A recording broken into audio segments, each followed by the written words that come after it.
I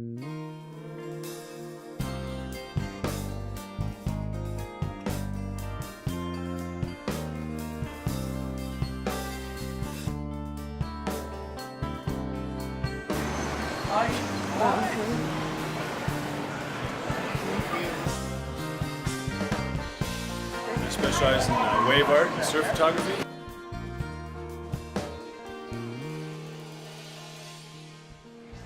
You see the wave art all through here, everything's displayed out. A lot of pictures from Maui, Hawaii, Laguna Beach. I use a Canon 30D out of the water, and then I use a Canon 40D with the water housing in the water.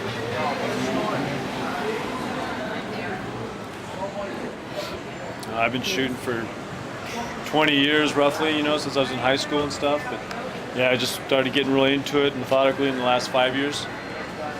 You see, there's a water line right here. So the turtle's underwater. There's a restaurant called the Gazebo in the background.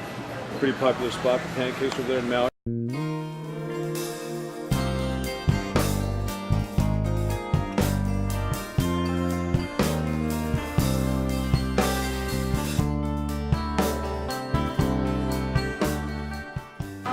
Not everybody's gonna like everything you do. It's no big deal. You just gotta keep pushing, gotta keep doing it. Just kind of fight through the rough times and just keep pushing your name out there and meeting people and networking and doing the best you can.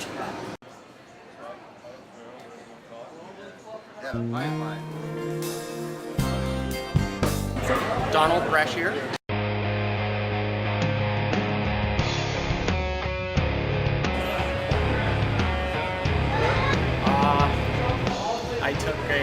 I just kind of jokingly asked my mom, "Do you want to take a ceramics class?" She went once, and I kept going. They're all waterproof. They can hold liquor if you want them. They can hold anything you want. This glaze here is made with the ash from the local Buddhist temple. They take their incense ash, mix it with some kaolin and a little bit of cobalt, and it becomes Buddha's blessing. This is stoneware. This will fire to 2345 degrees. Where this is earthenware, it'll fire to 1945 degrees. Wow. So not as, not as hot, so not as long. The timaku is just a passed down recipe. I believe it came from Peter Volkus. Okay. Traditional Japanese shinos.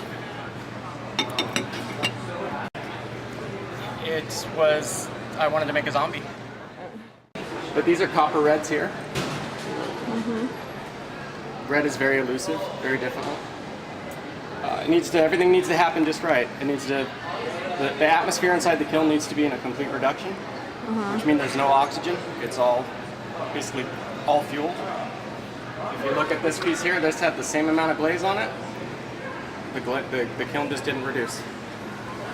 Interesting. Everything's the same.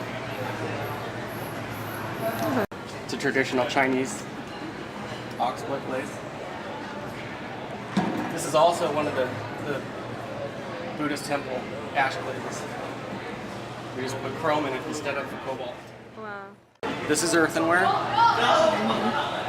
This is porcelain. I believe this is also porcelain. This is the same glaze as this. It's the same? This didn't reduce. This was a pour firing. That's interesting. You can see where I did get a little red? Yeah. But it's just that as it was sitting on the shelf, that was where there was no oxygen. Oh, okay. So that's the only reason I got that little tiny bit of red, where this was surrounded by a complete reduction. That's really cool.